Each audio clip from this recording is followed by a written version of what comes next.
Assalamualaikum warahmatullahi wabarakatuh dan salam sejahtera bagi kita semua. Jumpa lagi bersama saya Jose Coalingen. Tentunya masih dalam acara Talkshow JCL. Dan kali ini saya kehadiran tamu spesial yang namanya sudah tercatat menghasilkan banyak sekali penghargaan baik di FFA, Festival Film Asia Pasifik 2 kali menang. Dan juga PWI 4 kali sampai 5 kali. Dan tentunya Piala Citra, 2 Piala Citra sudah dihasilkan. Siapakah beliau? Bunda Widiawati. Kak, apa kabar? Alhamdulillah. Saya manggilnya Kak Wid, sahabat JCL. Kak Wid, selama pandemik ini, apa sih kegiatan seorang kakak Widiawati ini? Iya, tahun lalu pun kita kan sudah terkena dengan pandemi ya. Jadi ada 4 film. 4 film yang saya lakukan dalam yang satu enggak sudah selesai terus masuk pandemi. Jadi tiga yang pandemi itu, lalu ya tetap kita syuting dan tetap dengan prokes. Dan prokes itu ada 5 ya Kak ya? Ya. Cuci tangan, jaga jarak nih seperti ini sekarang Kak. Paling penting ini. Ya, masker. Dan tentunya juga hindari kerumunan ya. Gitu. Oke Kak, jadi ketiga film ini apa saja judul-judulnya Kak? Yang pertama sudah tayangnya di Disney. Itu Sabar Ini Ujian. Sabar Ini Ujian. Ada cerita dengan kehidupan atau dengan yang sekarang ini, pandemi? Oh enggak. Semua tidak ada hubungan dengan pandemi. Jadi itu ya sedikit ya drama komedi juga. Lalu kok jadi lupa. Ghost Writer ya. Oh. Ghost Writer. Jadi tapi itu yang kedua. Film ada semi horor? Iya, tapi komedi. Oh, komedi. Nah, itu kan yang pertama sudah. Nah, ini saya yang keduanya. Jadi ikut yang kedua. Lalu satunya lagi Keluarga Selamat. Keluarga Selamat. Itu dengan saya sebagai ibunya Indro Warkop. Oh, jadi komedi semua tiga-tiganya Kak? Ini ya drama komedi, tidak komedi ini deh drama komedi. Ya situasi lah yang sitkom lah ya. Lalu yang terakhir itu Rumah Masa Depan. Rumah Masa Depan yang terakhir yang Kakak udah bintangi ya.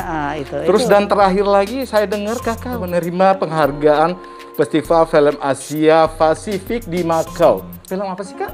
Film Ambu, itu kan tahun lalu, sebelum tahun 2020 ya. Sebelum pandemi. Jadi syuting 2019, penghargaannya 2020. Kayaknya 2018 deh, kalau nggak salah 2018. Oh gitu, Ambunya 2018. Dan ini cerita apa sih Kak tentang Ambu itu?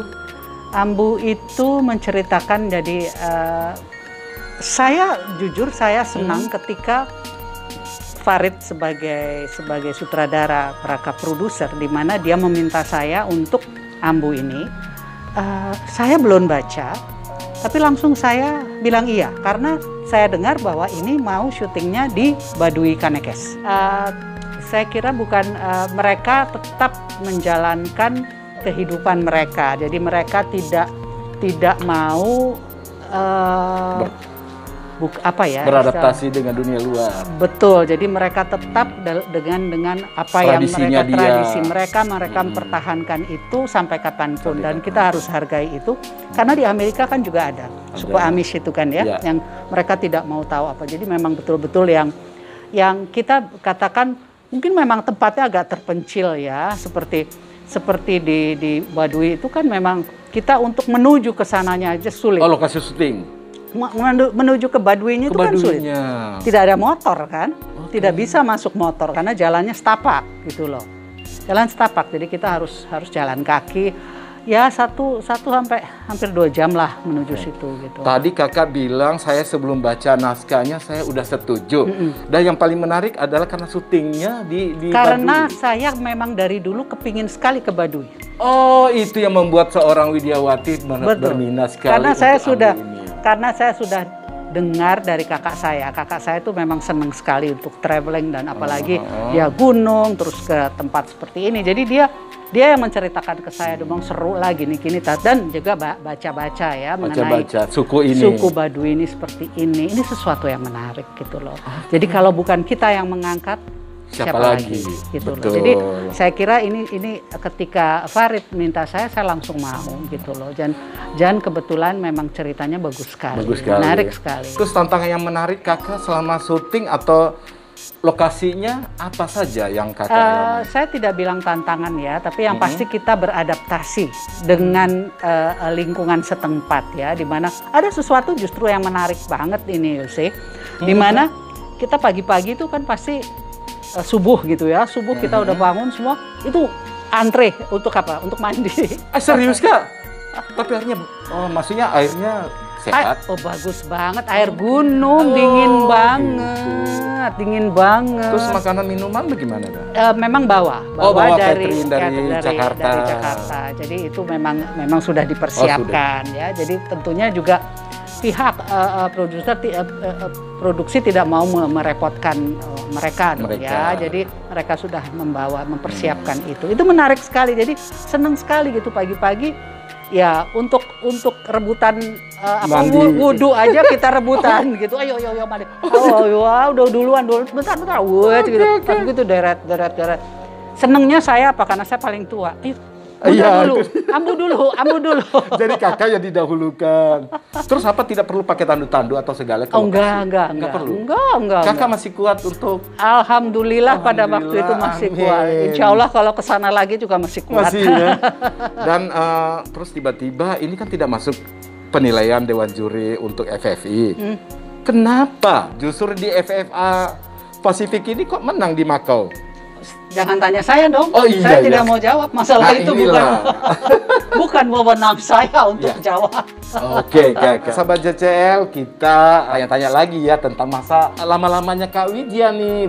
Kak Wid, itu kan kakak udah membintangi sekitar, kalau Jose sih lihat-lihat ada 60 judul film dari mulai tahun 67, 68. Seperti di Ya Mualim. Inilah yang seorang kakak ya Widyawati namanya sudah mulai dikenal. Senang sekali digarap sama seorang tokoh perfilman pada saat itu. Pak Usmar Ismail ya. Jujur memang pada waktu itu sebetulnya bukan film layar lebar, itu hanya semi dokumenter ya. Jadi ini kan mengenai lebih ke masalah agama ya. Jadi lebih ke situ. Jadi kalau ditanya, saya juga udah agak lupa, udah lama banget.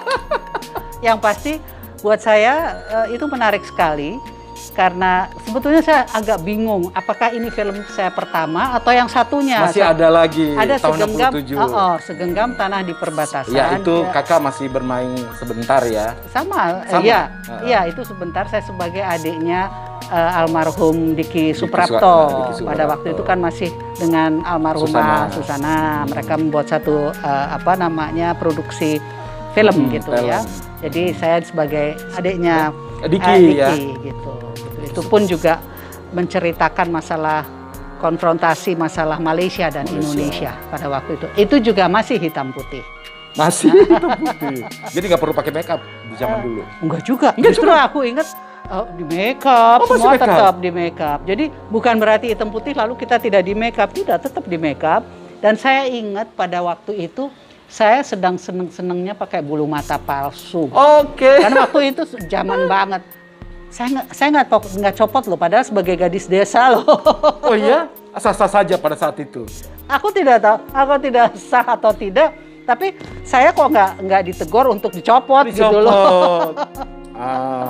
Terus kakak di tahun 70-an ada film Pengantin Remaja. Dan biasa itu pertama film remaja. Tema remaja ya, itu yang pertama. Dan dengan Cinemascope. Mulai color ya. Wi Umbo ya kak. Iya, itu. Dan itu film luar biasa. Itu fenomenal banget karena memang Wim Umbo mengambil tema itu, dia terinspirasi daripada pada zaman itu love story. Love story itu kan sangat terkenal novelnya banget ya. Pada waktu itu. Bukan novelnya, dibuat filmnya kan. Ryan O'Neal sama Ellie McGraw. Lupa saya. Pokoknya Itu itu sangat luar biasa juga Dan peran filmnya. kakak di sini sama almarhum? Enggak, saya cerita mengenai love oke. story dulu. Nah, Wim Umboh itu mengambil cerita dari situ, idenya, tapi langsung dia Indonesiakan.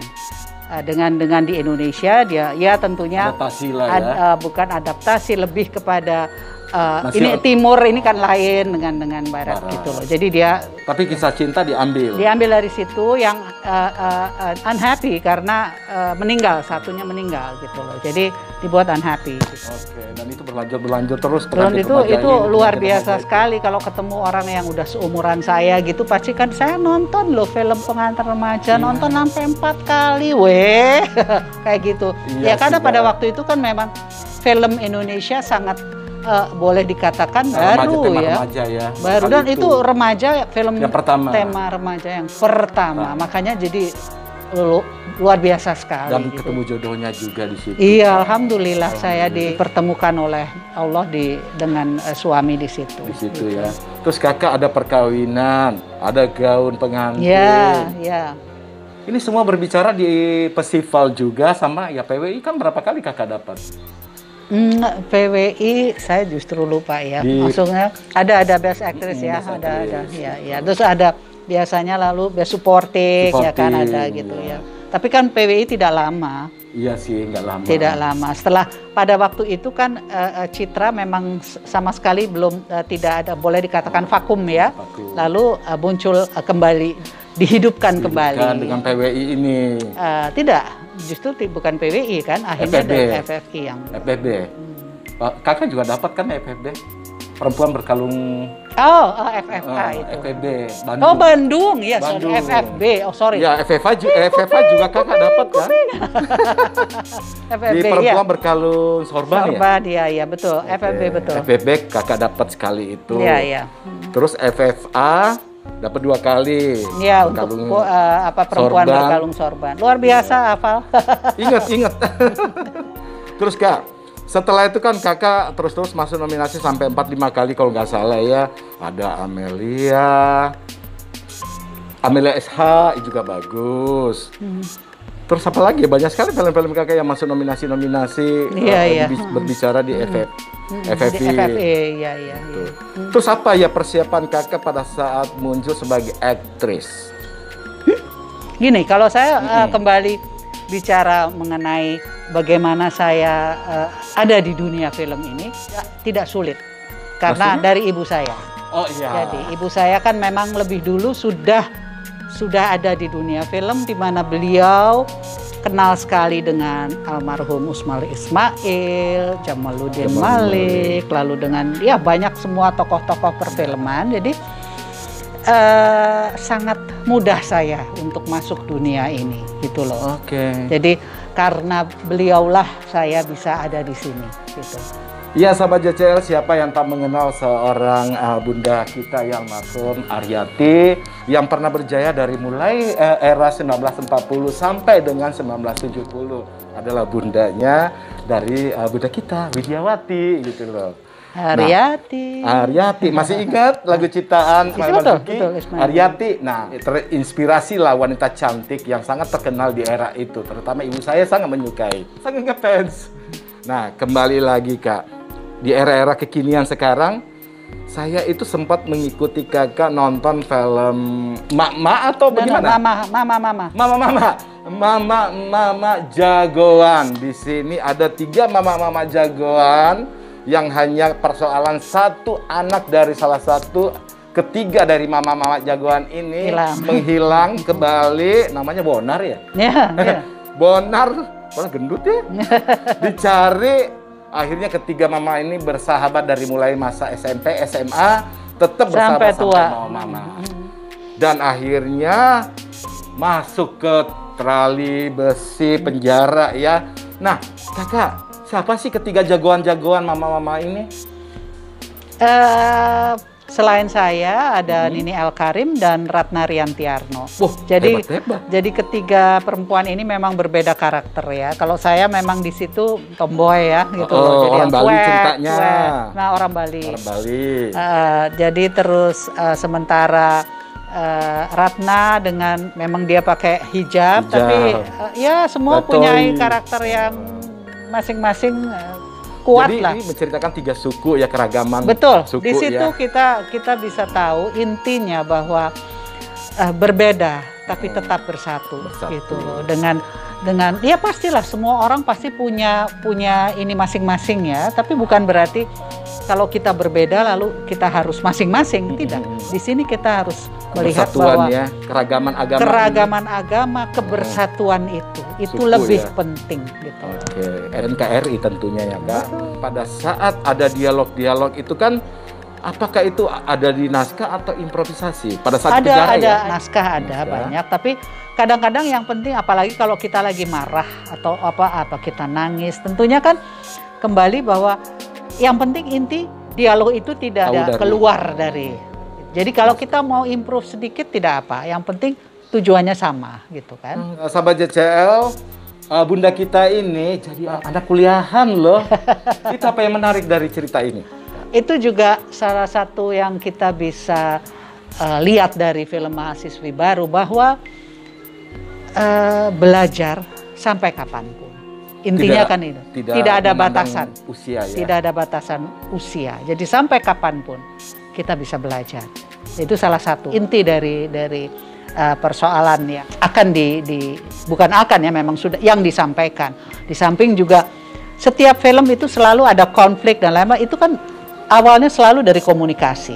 Ya, selalu kenapa ada begini? Karena komunikasi yang tidak lancar. Jadi pada dasarnya kan kita dalam kehidupan atau dalam berumah tangga, yang penting adalah komunikasi. Kalau kita komunikasi baik, 2 arah, tentu kita tidak akan menimbulkan salah paham, ya kan, gitu loh.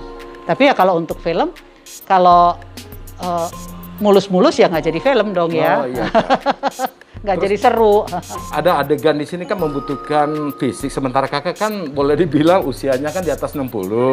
Udah 70 ya? Tahun ini 71. Tuh, salah kan Jose ya sama JCL 71 ternyata. Dan ini kan film ini membutuhkan energi. Kok kakak mau ngambil peran ini? Iya, memang disediakan stand pakai stand in.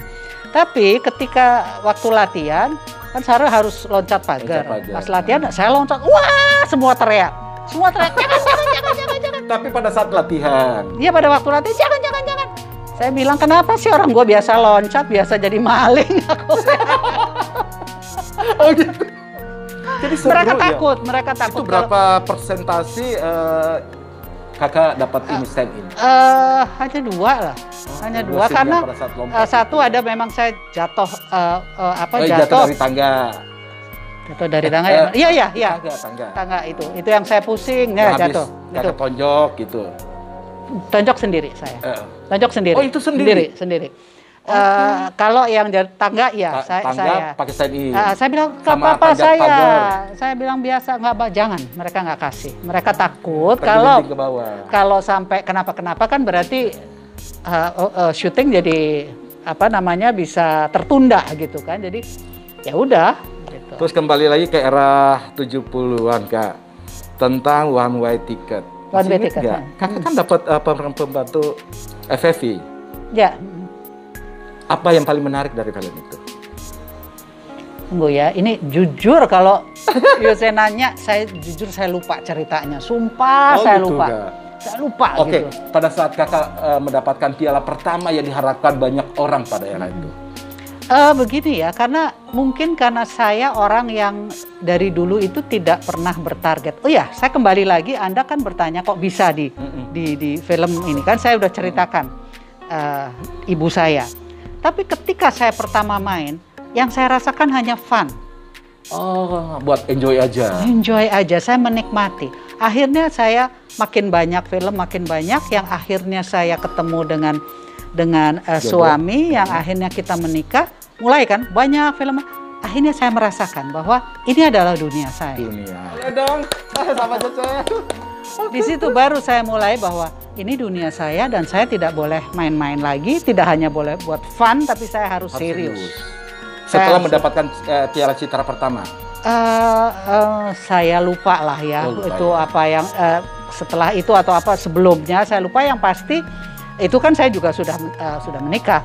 Jadi pokoknya begitu saya menikah dan saya mulai makin banyak di situ saya merasa bahwa ini saya tidak bisa hanya untuk fun, tapi ini memang ini adalah dunia saya di mana saya harus serius, di mana saya ketika mendapatkan senario betul-betul saya pelajari di mana tokoh si A seperti apa, tokoh si B seperti apa gitu loh. Jadi lebih ke situ. Kalau dulu, oh iya main. Oh senengnya main gitu loh. Itu aja. Namanya masih Oh, muda, gitu juga. masih muda. Terus ada lagi filmnya Kakak, hari ini masih ada kereta yang akan lewat. Itu menghasilkan citra kedua Kakak sebagai citra pertama untuk pemeran utama ya. Itu rasanya bagaimana Kak? Kan syutingnya, Iya, memang udah. sih sebelumnya syutingnya kan Kakak udah di perkawinan di mana-mana juga udah di luar. Ya, Ini seperti juga di seperti luar. tadi kembali lagi nih, saya kembali lagi kan saya potong tadi mengenai bagaimana perjalanan karir ya. Bahwa saya hidup ini tidak pernah bertarget. Saya tidak punya target. Saya menjalani hidup apa adanya. Laju aja karena saya yakin Allah sudah memberikan jalan, kamu begini, kamu begitu. Saya tidak pernah mengejar. Target yang Piala Citra ini. Tidak hanya kepada Piala Citra tapi segalanya gitu loh. Jadi saya bukan orang yang ambisius. Karena banyak orang ambisius kalau dia tidak tercapai apa yang dia inginkan, frustrasi kan? Frustrasi bahaya. Jadi bisa kadang-kadang menghalalkan segala cara. Betul Kak. Betul nggak sih kalau orang ingin sesuatu tapi tidak dapat akhirnya menghalalkan segala. Nah kebetulan saya orang yang jalan apa adanya aja gitu loh. Saya selalu mensyukuri nikmat yang Allah berikan. Saya dapat, saya bersyukur. Saya tidak dapat, saya tetap bersyukur. Karena kita hidup itu udah diberi anugerah kan. Ya kan, saya dapat suami itu anugerah.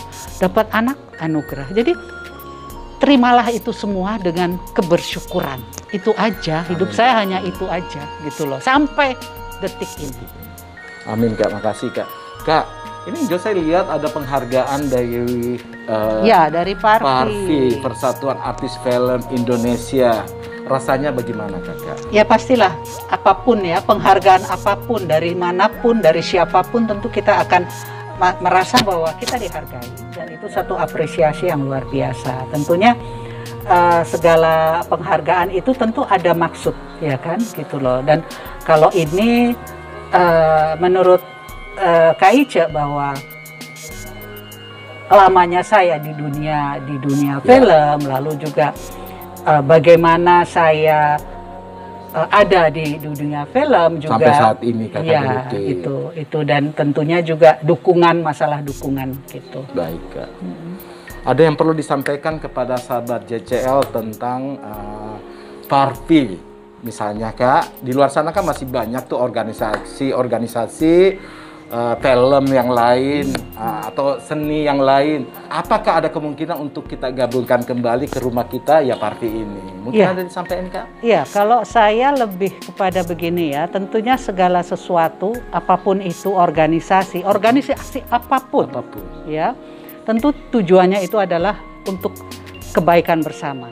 Jadi harapan saya tentu juga dengan Parvi, marilah kita bergabung, marilah kita bersama untuk satu tujuan yang baik. Itu aja. Oke, makasih. Jadi jangan, karena kita tahu ya, tidak hanya di Parvi, partai-partai aja ribut gitu loh. Ya kan? Jadi lakukanlah segala sesuatu itu dengan ketulusan. Keikhlasan ya. Keikhlasan, ketulusan, jangan pernah melakukan segala sesuatu dengan kepentingan. Kepentingan sendiri gitu maksudnya? Iya, jadi lakukanlah kita, saya melakukan ini, katakanlah kita bicara partai ya, melakukan ini di partai tentu kan ada tujuan-tujuan apa, tapi lakukanlah semua dengan ketulusan, jangan untuk gue mau di sini supaya ntar gue habis ini gue bisa begini, gue bisa beginu, bisa begono, jangan. Lakukanlah dengan tulusan dan tentunya memang mengikuti apa yang sudah akan dilakukan organisasi itu gitu loh. Kita jadi, ikuti aja. Otomatis organisasi yang memberikan bahwa ini loh kamunya di sini gitu loh. Iya. Jangan ini kembali lagi kepentingan pribadi. Iya, kembali lagi seperti tadi saya katakan bahwa karena memang saya orang yang jalani hidup apa adanya. Jadi saya berharap juga, saya tidak berharap semua orang harus kayak saya, tidak. Tapi tentunya melakukan segala sesuatu dengan ketulusan. Oke. Insya Allah kalau semua dengan ketulusan, dengan tujuan yang baik, insya Allah diridhoi. Amin. Makasih Kak.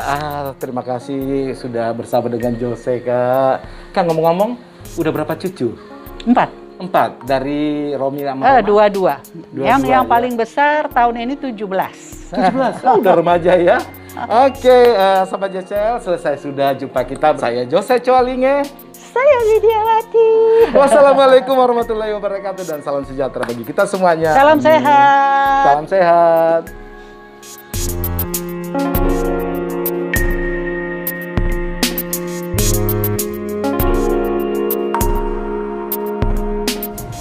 Halo, saya Rewawar, artis diaspora yang sudah lama tinggal di Amerika, tapi kali ini lagi tinggal di Abu Dhabi. Yose, thank you so much udah memberikan kesempatan buat saya untuk bertestimoni buat Mbak Widiawati.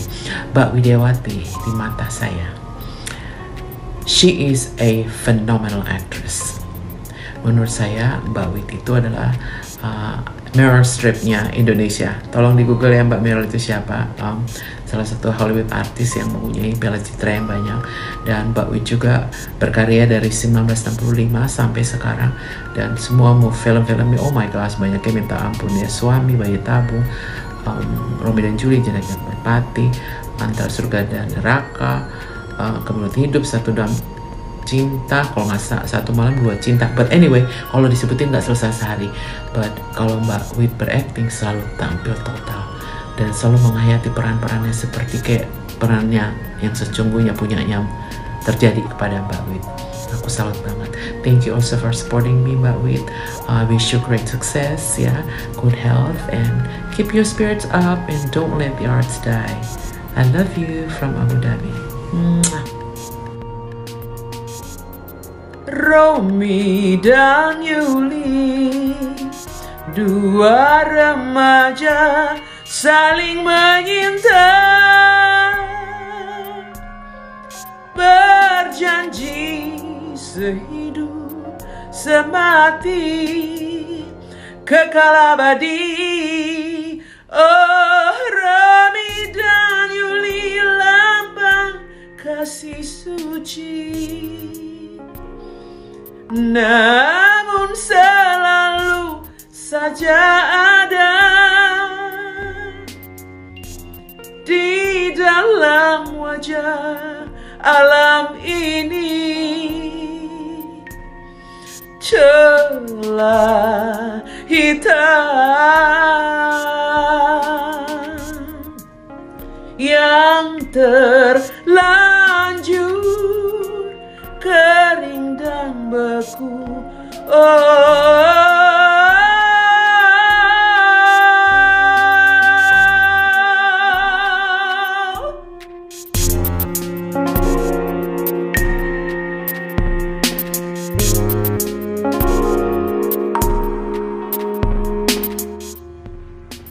Assalamualaikum warahmatullahi wabarakatuh. Saya Sumarti Fadil dari LKK Kosboro sebagai penggiat kebudayaan kesenian Indonesia. Saya salah satu pengagum Mbak Widiawati.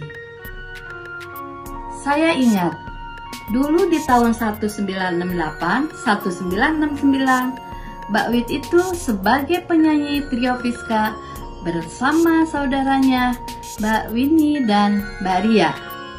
Tetapi kemudian Mbak Wit lebih banyak terjun di dunia film. Salah satu film yang saya senangi adalah Pengantin Remaja bersama Mas Sofan Sopyan.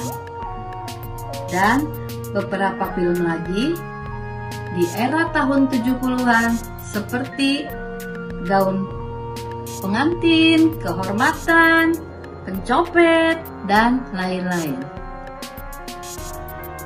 Luar biasa Mbak Wit dan Mas Sopan Sopian, pasangan suami istri yang pantas menjadi panutan dan contoh pasangan artis yang jauh dari gosip. Saya juga pernah ikut merayakan Mbak Wit bersama Starina di Safari Cafe, dan pernah juga ikut acara di Batik Keris bersama IPSBI pimpinan Ibu Datu Anggraini, di mana Mbak Wit sebagai pembicaranya. Oh iya, ada lagu kesayangan saya yang dinyanyikan Mbak Wit berjudul Kemuning. Saya coba nyanyi sedikit ya. Ditiup angin, sepoi-sepoi menyebar harum wangi bunga kemuning. Di puncak bukit yang sepi bagi tak akan pernah layu selamanya. Oke Mbak Wit, semoga di usia 71 tahun ini Mbak Wit semakin eksis berkarya dan semakin cantik. Salam sehat selalu untuk kita semua. Wassalamualaikum warahmatullahi wabarakatuh.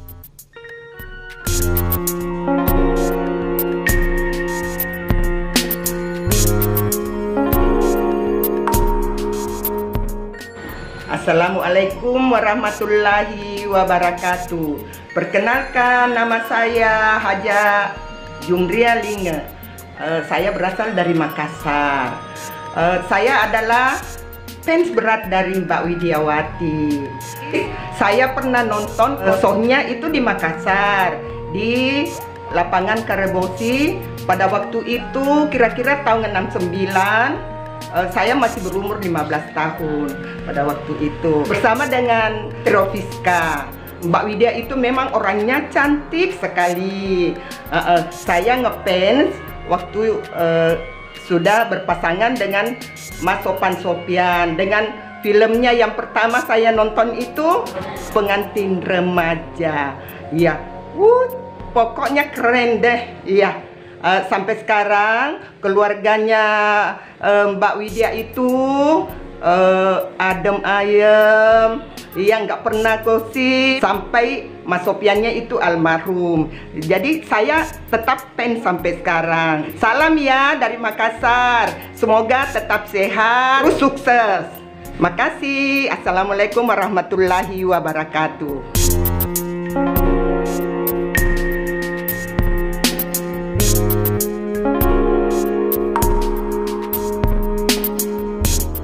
Assalamualaikum warahmatullahi wabarakatuh. Nama saya Andi Rizka dari Makassar. Kali ini saya akan bercerita tentang sosok yang sangat saya idolakan, saya sangat kagumi, Tante Widiawati. Tante Widiawati di usianya yang sudah tidak muda lagi, dia masih sangat awet muda dan masih cantik. Tante Widiawati pada tahun 1987 dia menjadi artis terbaik dengan judul film Arini, dan ada beberapa judul-judul film lainnya, yaitu ada Perempuan Berkalung Surban, ada Romi dan Juli, ada Pengantin Remaja, ada Ambu, dan ada film terbaru dari Tante Widiawati yaitu Mahasiswa Baru. Dan judul sinetron yang dia bintangi itu ada Abad 21. Adapun judul lagunya yang sangat-sangat saya sukai itu lagunya Kemuning, dan ada Potret Kekasih. Saya ingin sedikit menyanyikan lagunya Kemuning ya. Tiupan angin sepoi-sepoi menyebar harum mewangi bunga kemuning. Di puncak bukit yang sepi bagai tak akan pernah layu selamanya. Harum kemuning membangkitkan gairah cinta abadi bagi diriku. Bila ku ingat kepadamu, hatiku akan selalu jatuh hati. Itulah sedikit bait dari Kemuning. Dan buat Tante Widiawati, salam sehat dan sukses selalu buat Tante Widiawati, dan sukses selalu buat JCL. I love you buat Tante Widiawati dan JCL. Dah.